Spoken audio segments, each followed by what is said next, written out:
Hello friends, बहुत बहुत स्वागत है आप सभी का सक्सेस वर्ल्ड एमसीक्यू चैनल पर। तो चलिए आज की इस वीडियो में आपके लिए साइंस के मोस्ट इंपॉर्टेंट क्वेश्चंस को लेकर आए हैं जो कि आपके एग्जाम में बार बार पूछे जाते हैं। तो ये वीडियो आपके लिए महत्वपूर्ण होने वाले हैं, इसलिए आप इस वीडियो को एंड तक जरूर देखिएगा। तो चलिए आज की इस क्लास को स्टार्ट करते हैं। तो आज की इस क्लास का सबसे पहला प्रश्न है, आधुनिक आवर्त सारणी के पहले व दूसरे समूह को क्या कहा जाता है। आपके सामने ऑप्शन 4 दिए गए हैं और आपको प्रत्येक क्वेश्चन के लिए मैक्सिमम 5 सेकंड का टाइम भी दिया जाता है। अगर आपको इनमें से पहले से किसी प्रश्न का आंसर आता है तो आप लोग कमेंट बॉक्स में देते जाइएगा। तो एक का जो राइट आंसर है ऑप्शन बी के साथ चला जाएगा। ध्यान दीजिएगा, आधुनिक आवर्त सारणी के पहले व दूसरे समूह को एस ब्लॉक के नाम से जाना जाता है। ऑप्शन बी इस प्रश्न का बिल्कुल राइट आंसर हो जाएगा। इस प्रश्न को और अच्छे से समझने के लिए चलिए आपको आवर्त सारणी के इमेज को दिखा देते हैं। तो आप लोग स्क्रीन पर देख सकते हैं, ये एक आवर्त सारणी का चित्र है और क्वेश्चंस में बोला गया था कि आवर्त सारणी के प्रथम और द्वितीय समूह को क्या कहा जाता है। तो ध्यान दीजिएगा, ये देखिए आपके सामने प्रथम और द्वितीय समूह है जिसको एस ब्लॉक कहा जाता है और ये जो आपके सामने दिख रहा है इसको हम डी ब्लॉक के नाम से जानते हैं। और ये जो आपके सामने दिख रहा है ये आपका पी ब्लॉक है और नीचे जो है ये आपका एफ ब्लॉक है। तो उम्मीद करते हैं आपको ये प्रश्न अच्छे से समझ में आ गया होगा। इसका राइट आंसर बी के साथ चला जाएगा। चलिए इसी के साथ आगे बढ़ते हैं। दूसरा प्रश्न है, किस तत्व की कमी से घेगा नामक रोग होता है। मोस्ट इंपॉर्टेंट क्वेश्चन है, चलिए आंसर करते जाएंगे और सेशन के लास्ट में अपना अपना स्कोर जरूर दीजिएगा। तो दूसरे का जो राइट आंसर है ऑप्शन डी के साथ चला जाएगा। याद रखिएगा, आयोडीन की कमी से घेगा नामक रोग होता है और आयोडीन जो है हमें नमक से मिलता है और नमक का रासायनिक सूत्र होता है NaCl, जिसको सोडियम क्लोराइड भी बोला जाता है। नेक्स्ट क्वेश्चन है, डेंगू एक बुखार है जो उत्पन्न होता है तथा दूसरे मनुष्य में पहुंचता है। इसका राइट आंसर क्या होगा? चलिए, तो आपका टाइम खत्म होता है। इसका राइट आंसर ऑप्शन सी के साथ चला जाएगा। डेंगू एक बुखार है जो वायरस द्वारा उत्पन्न होता है तथा मादा एडिज मच्छर द्वारा दूसरे मनुष्य में पहुंचता है। ऑप्शन सी इस प्रश्न का बिल्कुल राइट आंसर हो जाएगा। नेक्स्ट क्वेश्चन है, पावर ट्रांसफार्मर की कार्यप्रणाली का सिद्धांत खाली स्थान पर आधारित है। मोस्ट इंपॉर्टेंट प्रश्न है और जो भी स्टूडेंट चैनल पर पहली बार आए चैनल को सब्सक्राइब करके और साथ में बेल आइकन को भी प्रेस कर लेंगे। तो इसका जो राइट आंसर है ऑप्शन डी के साथ चला जाएगा। पावर ट्रांसफार्मर फैराडे के नियम के सिद्धांत पर आधारित है। ऑप्शन डी इस प्रश्न का बिल्कुल राइट आंसर हो जाएगा। नेक्स्ट क्वेश्चन है, उस प्रक्रिया का क्या नाम है जिससे गैस सीधे ही ठोस वस्तु में परिवर्तित हो जाता है। चलिए आंसर करेंगे और फ्रेंड्स बता दें कि आपको इसका PDF भी प्रोवाइड किया जाएगा, वो भी आंसर के साथ। बस आप सेशन में एंड तक बने रहिएगा। तो 5 का जो राइट आंसर है ऑप्शन ए के साथ चला जाएगा, डिपोजिशन। ऑप्शन ए बिल्कुल राइट आंसर हो जाएगा। उस प्रक्रिया का क्या नाम है? तो डिपोजिशन है, जिसमें क्या होता है गैस सीधे ही ठोस वस्तु में परिवर्तित हो जाता है। नेक्स्ट क्वेश्चन है, यदि लोलक की लंबाई 4 गुना की जाए तो लोलक झूलने की समय अवधि क्या होगी। चलिए आंसर करेंगे। तो इसका जो राइट आंसर है ऑप्शन चला जाएगा, याद रखिएगा, बी के साथ 2 गुना हो जाएगा। लोलक की लंबाई अगर 4 गुना करेंगे तो लोलक झूलने की समय अवधि 2 गुना हो जाएगा। इसका फॉर्मूला होता है T = 2 पाई √L/G होता है। ध्यान रखिएगा, अब यहाँ पे बोला जा रहा है कि लंबाई 4 गुना, अगर हम लंबाई यहाँ पे L के बराबर 4 करेंगे तो अंडर रूट में 4 आएगा, तो इसको सॉल्व करेंगे तो 2 निकल जाएगा। यानी कि लंबाई को अगर हम 4 गुना करेंगे तो लोलक झूलने की समय अवधि 2 गुना हो जाएगा। ऑप्शन बी बिल्कुल राइट आंसर हो जाएगा। नेक्स्ट क्वेश्चन है, रडार सिस्टम में उपयोग की जाने वाली तरंगे कौन सी तरंगे होती है। मोस्ट इंपॉर्टेंट प्रश्न है, ये भी प्रश्न एग्जाम में कई बार पूछा गया है। चलिए आंसर करेंगे।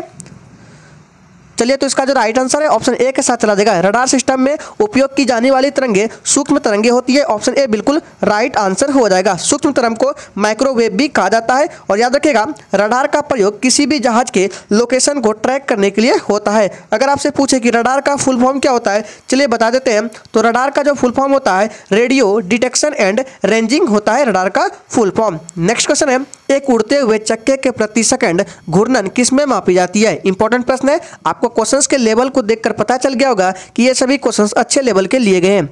चलिए, तो इसका जो राइट आंसर है ऑप्शन डी के साथ चला जाएगा, स्ट्रोबोस्कोप। याद रखिएगा, ऑप्शन डी बिल्कुल राइट आंसर हो जाएगा। एक उड़ते हुए चक्के के प्रति सेकंड घूर्णन किस में मापी जाती है? तो स्ट्रोबोस्कोप में मापी जाती है। ऑप्शन डी बिल्कुल राइट आंसर हो जाएगा। और ये जो बैरोमीटर है इसमें वायु दाब की मापन करते हैं और एनीमोमीटर जो है इसमें वायु की गति को मापा जाता है। यहाँ पे देखिए मिसप्रिंटिंग लिखा गया है, यहाँ पे क्या होगा एनीमोमीटर होगा जो कि वायु की गति को माप। नेक्स्ट क्वेश्चन है, बेकिंग सोडा का रासायनिक सूत्र क्या है। इंपॉर्टेंट प्रश्न है, चलिए आंसर करेंगे। और अगर आपने अभी तक सेशन को लाइक नहीं नहीं किया है तो सभी लोग दिल से एक बार सेशन को भी लाइक करेंगे। तो इसका जो राइट आंसर है ऑप्शन डी के साथ चला जाएगा। बेकिंग सोडा का रासायनिक सूत्र NaHCO3 होता है और इसका रासायनिक नाम पूछे तो सोडियम बाइकार्बोनेट होता है और ये जो है Na2CO3 ये सोडियम कार्बोनेट है और NaCl ये सोडियम क्लोराइड है और CH4 ये मीथेन है। नेक्स्ट क्वेश्चन है टाइफाइड बुखार किसके द्वारा होता है? चलिए आंसर करेंगे। चलिए तो इसका जो राइट आंसर है ऑप्शन ए के साथ चला जाएगा। टाइफाइड बुखार जो है ये जीवाणु के द्वारा होता है। जीवाणु को ध्यान दीजिएगा बैक्टीरिया के नाम से भी जाना जाता है। नेक्स्ट क्वेश्चन है विकासवाद का सिद्धांत किसने प्रतिपादित किया? इंपॉर्टेंट प्रश्न है। चलिए तो याद रखिएगा विकासवाद का सिद्धांत डार्विन ने प्रतिपादित किया। ऑप्शन ए बिल्कुल राइट आंसर हो जाएगा। नेक्स्ट क्वेश्चन है एक वस्तु पर लगाए गए गुरुत्वाकर्षण बल को कहा जाता है? इंपॉर्टेंट प्रश्न है। चलिए आंसर करेंगे। तो इसका जो राइट आंसर है ऑप्शन बी के साथ चला जाएगा। ध्यान दीजिएगा एक वस्तु पर लगाए गए गुरुत्वाकर्षण बल को वजन कहा जाता है। ऑप्शन बी बिल्कुल राइट आंसर हो जाएगा और इसका फॉर्मूला होता है W=mg। याद रखिएगा क्या होता है? W=mg होता है वजन का फॉर्मूला। एक वस्तु पर लगाए गए गुरुत्वाकर्षण बल को वजन कहा जाता है। नेक्स्ट क्वेश्चन है हथेली पर रखने पर निम्न में कौन सा तत्व पिघल जाएगा? चलिए आंसर करेंगे। चलिए तो इसका जो राइट आंसर है ऑप्शन सी के साथ चला जाएगा। उपयुक्त दोनों यानी कि गैलियम और सीजियम ये दोनों ऐसे तत्व है जिसको हथेली पर रखेंगे तो पिघल जाएगा और गैलियम का जो संकेत होता है ये होता है Ga। यहाँ पे लिख रहे हैं Ga होता है और इसका परमाणु क्रमांक होता है 31 और ये सीजियम है इसका है CS और इसका परमाणु क्रमांक है 55। दोनों को ध्यान में रखना इंपॉर्टेंट है। नेक्स्ट क्वेश्चन है आयनिक यौगिक के गलनांक और क्वथनांक खाली स्थान होते हैं। आंसर करेंगे।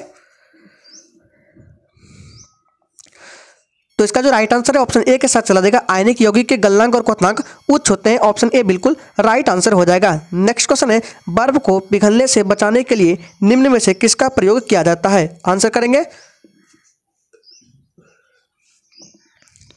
तो ध्यान दीजिएगा बर्फ को पिघलने से बचाने के लिए नमक का प्रयोग किया जाता है। ऑप्शन बी बिल्कुल राइट आंसर हो जाएगा। नमक का फॉर्मूला होता है NaCl। चलिए आगे बढ़ते हैं। नेक्स्ट क्वेश्चन है तारे मुख्यतः किसके बने होते हैं? यह प्रश्न इंपॉर्टेंट है। चलिए आंसर करेंगे।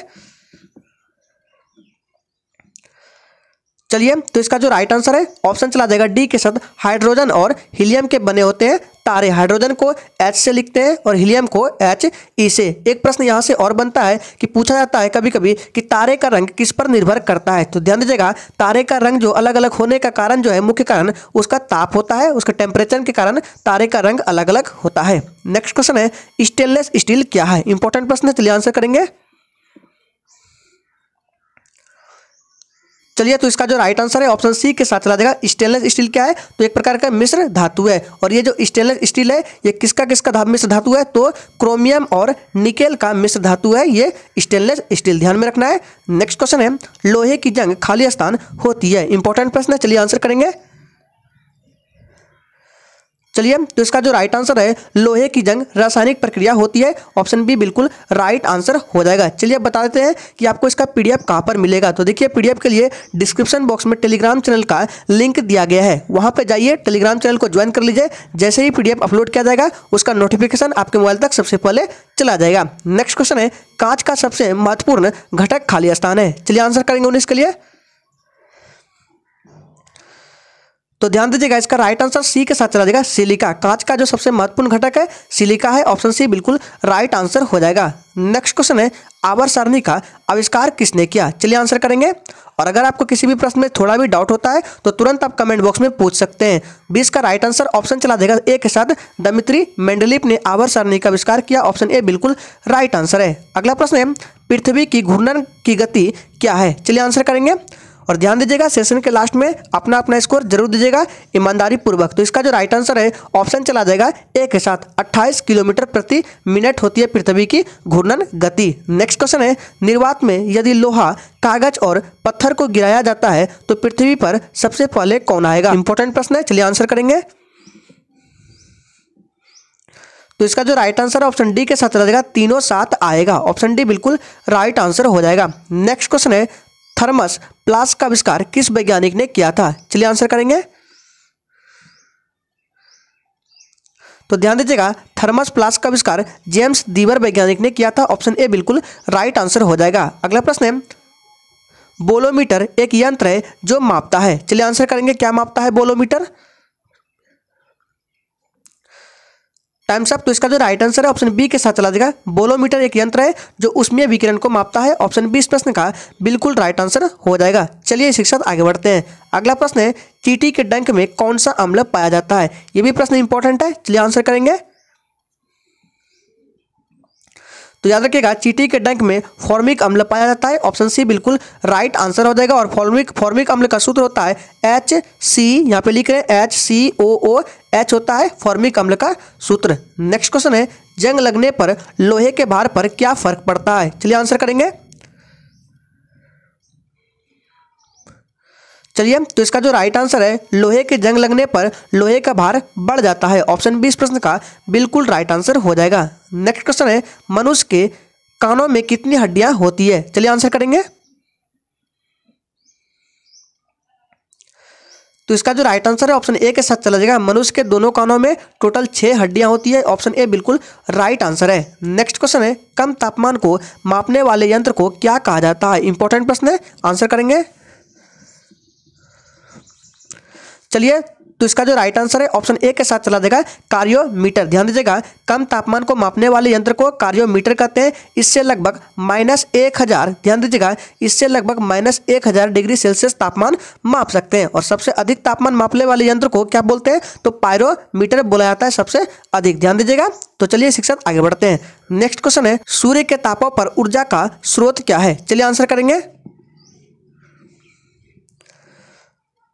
चलिए, तो इसका जो राइट आंसर है ऑप्शन ए के साथ चला जाएगा, हाइड्रोजन का हीलियम में परिवर्तन सूर्य के तापों पर ऊर्जा का यही मुख्य कारण है। ऑप्शन ए बिल्कुल राइट आंसर हो जाएगा। ये प्रश्न थोड़ा सा घुमा के पूछ दिया गया है। आपको प्रश्न ऐसे देखने को मिलेंगे कि सूर्य जो है ये किस सिद्धांत पर कार्य करता है, तो नाभिकीय संलयन। यहाँ पे लेकिन क्वेश्चन थोड़ा सा घुमा दिया गया है। तो इसका राइट आंसर ऑप्शन ए के साथ चला जाएगा, हाइड्रोजन का हीलियम में परिवर्तन यही है सूर्य के ताप का मुख्य कारण। नेक्स्ट क्वेश्चन है, चुंबकीय प्रेरण क्षेत्र का SI इकाई क्या होता है। चलिए आंसर करेंगे। चलिए, तो इसका जो राइट आंसर है ऑप्शन ए के साथ चला जाएगा, टेस्ला। ऑप्शन ए बिल्कुल राइट आंसर हो जाएगा। अगर टेस्ला ना मिले ऑप्शन में तो आपको ये भी दे सकता है, ये भी राइट आंसर है, वेबर प्रति मीटर स्क्वायर, ये भी इसका राइट आंसर होता है। याद रखिएगा, चुंबकीय प्रेरण का SI मात्रक ये भी मिल जाता है और ये भी दिया जाता है। तो दोनों में से कोई मिले आंसर कर देना है। तो आज के सेशन में साइंस के टोटल 30 इंपॉर्टेंट क्वेश्चंस को बताए गए हैं जो कि आपके एग्जाम के लिए इंपॉर्टेंट है। तो आज के लिए इतना ही, तब तक के लिए जय हिंद।